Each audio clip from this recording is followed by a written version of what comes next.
Hello. Hello, hello.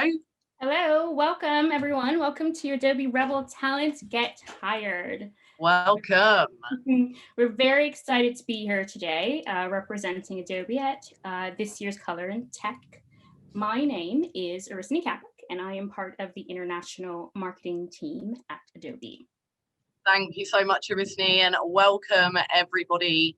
It's an absolute pleasure to be here with you all today. I was this close to not joining today because my laptop broke this morning. So what impeccable timing, impeccable, just before a live streaming event. That's just what you need. So yeah, that set me up for a lovely morning, but very pleased to finally be here by all means necessary. My name is Roddy. I'm a talent partner here at Adobe, which is essentially a fancy way of saying a recruiter. So very, very pleased to be here. I'm gutted it's not face-to-face. Would have loved to have met you all in person.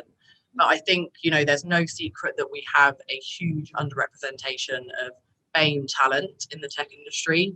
And there is a lot of work to be done. And I think, you know, the main place that we can start making that difference is with early careers and early talent. So hopefully one of you, at least one of you, can take one nugget of information away today that will make you feel more confident, more empowered and more prepared for a job interview, or at least just tap into some skills that maybe you never even recognized that you had. And, you know, hopefully you find this useful. Thank you, Ellie. Thank you. And I'm sure you guys are all wondering, what is Rebel Talent? What is Rebel Talent? I hear you say. Yes. So Rebel Talent is about breaking stereotypes. It's about being aware of and challenging the stereotypes that Black professionals, BAME professionals, face in life, academia, work, and the job market. And, you know, I know firsthand how it feels when it seems like the odds are against you from the moment you walk in the door. It actually reminds me of a story. One morning I was making my way to the London Underground, London Bridge Station, when I passed by a man holding a sign. But then I stopped. There was something told me to stop. And I turned around, I walked back, and it was a young Black man wearing a very expensive suit. Well, it looked expensive anyway. And his sign read, "New grad, looking for work." It had his university, his contact details. It was baffling that this was actually happening, but it was a interesting moment. So I took out my phone and I snapped a picture of him in the sign because I thought, well, maybe I can see what we have, what open roles we might have, take his CV, recommend him, whatnot. But the surreal thing was, once I did that, there were hundreds of people passing by. A lot of people stopped. So there was probably, I turned around, there's probably like 20 people behind me stopped, their cameras out, taking a picture of this young man with his sign and, you know, giving him business cards. But why am I telling you this? This is about understanding what it means to be a rebel in a good sense. So it's about not conforming to the preconceived notions of who you are. Absolutely. Yeah, so this session is about providing you with the soft skills to make you feel empowered so that you could realize your full potential. I know everyone saw this picture and thought, is that the guy in the underground? No, it's not. It's not related at all, but it's just a pretty cool picture. We love the picture. And we think it represents Rebel Talent pretty well. And no, that story that Iris told is, you know, it's awful. It's awful that someone with that, you know, with those credentials felt that he had to stand in an underground with a sign to be recognized and to be heard. And as awful as that story is, it's actually extremely powerful in his message and his stance, in a sense that he's saying, you know, I'm going against these social norms, I'm being heard by all means necessary, and I'm challenging for the better. And that is essentially what being a rebel talent is. And when you think of rebel talent, initially you think of loud, disruptive, chaotic, annoying. I know that my boss is probably watching this thinking, you these things. But no, but actually what we think of is, you know, someone who's challenging for the better, someone who's cultivating creativity, somebody who's inspiring others, who's leading others, who is, you know, leading a purpose. And that is really how you need to stay up to speed with the tech industry that we're in today. And if you don't have those skills, you will fall by the wayside. Yeah. So this is how we can get into that. And the first thing you need to do is be fully prepared. Yeah. And that actually, thank you, Allie. That's well put, well said. I want to begin by sharing, one of my favorite quotes with you. Give me 6 hours to chop down a tree, and I'll spend the first hour sharpening the axe. Abraham Lincoln. And this quote perfectly tees up our first segment, which is about being prepared and focused. Being prepared, absolutely imperative to success. Now, I know a lot of us are blessed with the art of winging it through life. I certainly am. I know that I wing it through probably one too many things in life, but you won't be able to wing it through an interview, and that is an absolute fact. You don't want to be the one that's caught up on a question, a basic question that you haven't prepared for. You've probably heard of the term the 5 Ps, which is poor preparation equals piss poor performance. Take me off air, I'm sorry if I wasn't meant to swear.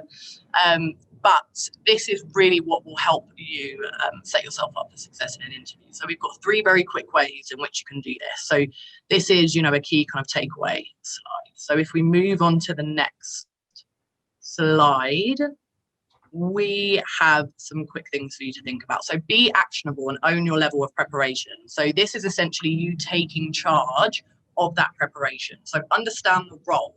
It sounds very basic, but you will be surprised how many people at the infancy of their career, when you are mass applying for jobs, which is absolutely fine, but you quickly forget what you've applied for and the real meaning of the role that you have applied for. And you don't want to be the person at the end of the phone to a recruiter saying, sorry, what job is this again? Sorry, I forgot what job this was. You won't look engaged, you won't look committed, and it just won't look very professional. So make sure you keep track and you have examined the job description properly and you're not just mass applying willy-nilly. Research the organisation. Now, again, sounds obvious, but you'll be surprised how many people don't do this. And this is really your opportunity to pitch why you want to work for that specific employer. So, don't just say, I want to work at Adobe because I like Photoshop.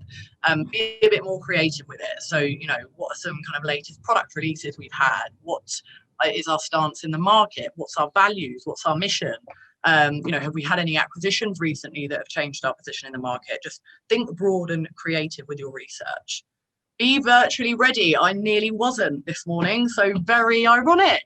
But make sure that you are in a light area, that your camera is face level, and that you are looking your employers in the eyes or your interviewers in the eyes. You don't want to be looking at another screen like this, which quite a lot of people do actually, so I'd advise them not to do that. Ask questions. So this is key. Make sure that you prep questions before you come to an interview. You don't want to do the best interview in the world and then not have any questions at the end. So be prepped with questions. And we move on to be accountable. Now, this is identifying the relevant experiences that you have had in your experience to match up with the job spec. So just because you may not have much professional experience, don't believe that, there's nothing that you can relate this to. So anything that you've done academically, socially, a hobby, any kind of work experience that you've had, you will definitely be able to marry that up in regards to the soft skills that are required. So around collaboration, communication, teamwork, autonomy, anything like that. If you dig hard enough into your experience, you will be able to tie that up. So everything is relevant. Demonstrate your abilities and make them quantifiable. So don't just say what you did, say how you did it and what the outcome was.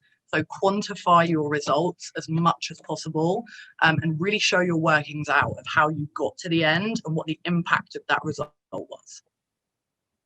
And if we move on to the final piece of being focused, is be present. And this is you commanding your presence. This is so, so, so important. You could have the best message in the world. You could have the perfect answers that your interviewer is looking for. But if you're not commanding your presence properly, your message will fall on deaf ears. And that essentially means, you won't have the right pace or the right tone or the right engagement with your interviewers. So just make sure that you are staying humble but vocally confident with your abilities. Very good. Thank you, Ellie. A lot to take in, I'm sorry. Yeah, a lot. There's more. Ellie briefly touched on the importance of commanding presence, and this dovetails nicely into our next segment. The late Maya Angelou once said, "There's no greater agony than bearing an untold story inside you." And we are all storytellers, for sure. Yeah, and this is especially true when we talk about leadership and purpose. There are three, key soft skills that I like to discuss with you guys in regards to leadership and purpose. And the first one is about authenticity and being authentic and engaging. And this is really about sharing your unique voice and your experiences and staying true to your values, but also ensuring that there is a value alignment with the companies that you are interviewing with, or the roles that you apply to. 100%. Yeah. And so, if you don't feel as though your voice matters, it'll be very difficult to convince anyone that you're either leading or interviewing with that it matters, that it does. And that's so critical. Absolutely. And being authentic is probably the most important thing we will talk about today. And it means so much, and it holds so much weight to the employer that you're interviewing for, because you need to realize that an interview is never just a one-way street. It's never you being interrogated and that's it. I know it's very easy to feel like that when you're being interviewed, but actually you're interviewing the employer too. It's two ways, and you need to make sure that they are an employer that deserve you and that will celebrate you and not just tolerate you. And the way that you do that is by making sure that they align with your values, and that they align and they foster a culture that is a culture that agrees with you and your value system. And an example of something that happened to me a few years ago before I started at Adobe, I actually got rejected from a role, the only role I've ever been rejected from. I actually got rejected from a role on the basis that I was too confident in the interview process. And at the time I was absolutely gutted. But then when I shared the feedback with the close people around me and kind of thought about it for a while, everyone said the same thing and said, thank God you dodged that bullet and you didn't get a job there. Because imagine if you had, and why the hell would I want to work for an organization that doesn't support young, confident, successful women? So I just thought, why would you not want to, empower a young woman's voice and amplify that voice? So I know Iris has had a crazy story as well, which I think is actually far worse than mine. Well, I guess it depends on how you take it and what side the grass is always greener, right? I was actually, when I first moved to London many moons ago, I didn't get accepted for a role. I got rejected for a role for being too glamorous. Believe it. I mean, you can, because she's stunning, but still, it's not acceptable. It's not. I have to admit, though, for a week I felt like a diva. And I wasn't sure if I should. It probably blew so much smoke up your ass. So much. I wasn't sure if I should write them a bad review on Glassdoor or send them a box of chocolates. Yeah, right. No, I'm kidding. But absolutely. It is one of those. It's just, that's just what it is. They just didn't align to who I am. They have their own preconceived notions of who they thought I was. And so moving on. The next is about influencing those around you and building relationships. And I think, previously we discussed researching the organization. Identifying shared values is a big part of that process. I remember when I was interviewing for Adobe, as part of my research, I quickly realized that Adobe's culture and overall the ethos of the company was centered around the triple bottom line and business model innovation, which at the time were fundamental elements of my MBA thesis. And so it was also something that I could anchor into my personal value system. And so, it made the interview process even much better. I was more excited. I was more confident because I knew that we had this kindred value system that we could, my hiring manager also had the same value system. So it was a really pleasant experience from beginning to end, because I took that time to really understand the business and understand, based off of the information available, what their likely culture would be. And so, yeah, and here I am. You are very influential, Iris, that's for sure. And if we go on to the last piece, which is be assumptive. Now, this is linked into being a leader, because this is you being a leader in the interview process and, when you start in a new organization. So be assumptive and assume that you have done well in that process. Close your interviewers out strong. Make sure that you leave them with a strong, a strong end to the interview, and ask for some feedback, ask for the next steps.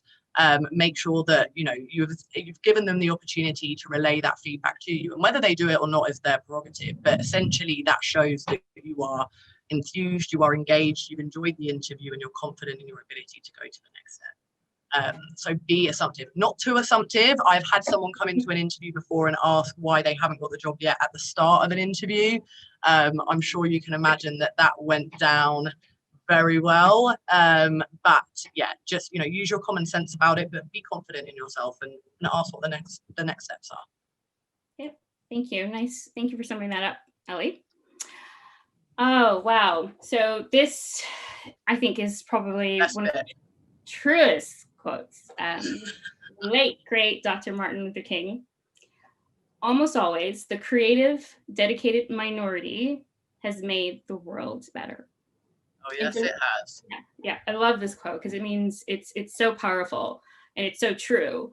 Even today, we decided to take a little bit of a pivot here, and we share with you a video advert called "The Heist" by Adobe. By Adobe. You can play the video, please. Let's do this.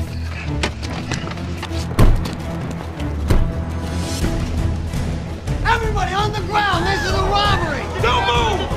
Hey! Get down and stay down! Don't move! The money! Open the vault! Mr. Johnson? Eric Johnson? How does she know your name? I don't know.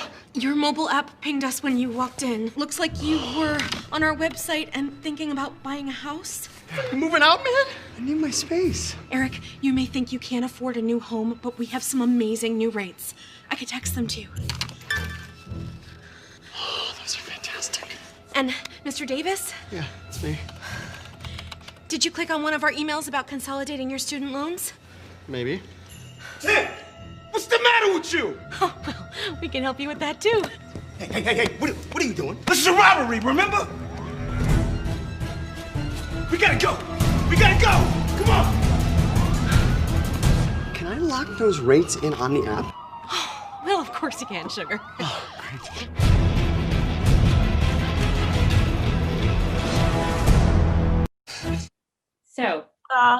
So hope you enjoyed it. And how did that video make you feel? I'd like to think that it made some of you giggle at least, or understand the importance of personalization, which is what that was all about. And ultimately, it's just an advert, advertising one of our product suites. But ultimately, this is what adverts do, right? They deliver a message to you in such an impactful way that resonates with you emotionally, or it makes you realize something, or it makes you feel a certain type of way. And that is at the core of creativity. The essence of creativity is to be able to engage with someone and connect with someone and relate to them at a level where, you can make them feel a certain way. And I think the reason it's important to say this is in a world where creativity is such a sought after skill, especially in the tech industry, everyone's looking for creative people. If you look at it in a very kind of one-dimensional way of, creativity is just linked to artistry. I used to think that. I used to think that creativity was, you're only creative if you're a graphic designer, or if you're a marketeer, or if you're a fashion designer, or if you're a music composer. I would love to be all of those things, by the way. But I appreciate that actually, if you think like that, you very quickly get in a place where you think you're either creative or you're not. And that's simply not the case. We are all creative. And your ability to engage with people and personalize situations is a type of creativity. And so I think, next time you're thinking about what is my creative skill, just think about the way that you think, the way that you compute information, the way that you problem solve, the way that you approach situations, the way that you communicate, and the way that you make somebody feel. And I know we're quite riddled in this presentation, so if you don't like quotes, this is not the place for you. But I do have another quote from Maya Angelou, which is really one of my favorite quotes of all time, which is, people will forget what you said and they will forget what you did, but they will never forget how you made them feel. And I think that's really, really strong when thinking about, you know, what your creative type is. Yeah, and as we saw in the Heist advert, you know, creativity is very much about personalization. The ability to personalize, it demonstrates thoughtfulness and empathy, and that transcends culture. And so you can draw on your own creativity and culture in the interview process as well, especially when you're asked behavioral-based questions. You'll need to be able to articulate, you know, how you creatively solved a problem, you innovated, you collaborated with your peers. It's so important. And so you can link that back to the interview process as well, and how you advance your career and think about how you how you move forward. Yeah. Absolutely. So if we move on. Yeah. So, you know, everything that we've discussed so far, you know, can be summed up into 3 very powerful words. Character is power. Yes, it is. Character is power. It is absolutely everything. And when you talk about your personal brand, which is a term that, you know, you come across a lot in business, that is essentially your character and your ability to harness all of these soft skills that we've spoken about today. And your personal brand is really controlled by you. It is, you know, you are the person that's in control of that, that's responsible for growing that, that's responsible for making it visible, and that's responsible for evolving that. It's a never-ending process. And how visible you are with your personal brand is how much you will open the door for opportunities in the future, and you will, you know, continue in a successful trajectory to get to where you want to get. And that is your ability to harness all of these skills and your character. And I think, you know, now as we move to a virtual world, we're now in a position where you have to really think about your online presence, because that is really the only way to kind of manage and visualize your virtual brand, and market your virtual brand, your personal brand. So you need to make sure that you are, you know, engaging on LinkedIn, that you are connecting with people, that you are at events. You've obviously done a fantastic job for being here. I mean, you know, you didn't have to be here. You've taken it upon yourself to sign up and take time out of your day. So that is already a huge step in the right direction. And, you know, I know there's been some sessions today on how to optimize your personal brand. So it's a massive thing, and it's something you need to really work on as a project of its own. And something that, you know, you also need to bear in mind, and I'm going to sound like an old school lecturer teacher here, but it has to be said, to keep that and your social presence very separate. I know it's very tempting to stunt on them haters and have a public profile, but trust me, it's not worth it. You don't want the wrong person stumbling across the wrong thing, and potentially jeopardizing a potential opportunity for you in the future. So, you know, just keep them very separate. You also don't want a potential employer coming across a video of you twerking in FIFA. I know that there's probably some of me floating around the internet, but my boss hasn't seen them, so it's fine. You know, I'm safe. So basically, just be cautious and, you know, build that personal brand as much as possible. Iris is continuously doing a fantastic job of that, much better than I am. So she can give you some advice as to how she's done really well with that. Well, yeah. Well, my advice is quite narrow in the sense that, you know, as a Black woman of mixed heritage and culture, you know, I'm definitely a champion of owning your personal brand, and that means mastering each one of these pillars. You know, as a young girl, I grew up in a home where we spoke 3 languages. So I should have been in an English as a second language course in school, but I grew up in America and Los Angeles. So they probably didn't even realize that I needed to be in an English as a second language class. But that made me realize like how much more I had to prepare and be focused in my school. but it actually reminds me of a story as well in terms of leadership and purpose. I was probably about 8, and I have a sister, an older sister who's 12. And I remember she walked into our bedroom and she was really upset, and I didn't know why she was upset. And so me being 8 years, I'm like, why are you upset? No. And she was upset because we had no trees on our street, like on our road. We had palm trees, but being from California, you don't really count that as trees. And so she decided to write a letter to the mayor of Los Angeles. And multiple times, maybe 4 months later, my brother and I were playing outside, and a white van pulls up outside of our house. 2 guys jump out with these white suits on, and they just start digging a hole in the ground, like outside our house, and they planted a tree. And they just drove off. And so my sister comes out of the house. She goes, oh, great. They finally planted a tree. And she like storms back in and closes the door. But it's a 12-year-old demonstrating that type of leadership and that type of purpose. And it's something that I've carried with me my entire life. In hindsight, not when I was 8, but in hindsight, that is something that I always draw on when I question myself as a leader and my purpose. So yeah, I'll leave you with that. My idol. Your sister's my idol. Yeah, I'll leave you with that. But we do have a little special video that we want to show you. So if we can play the video. The lesson I want you to learn is it doesn't matter what you look like. You can be tall or short, or fat or thin, or ugly, or handsome, like your father. You can be black or yellow or white. It doesn't matter. What does matter is the size of your heart and the strength of your character.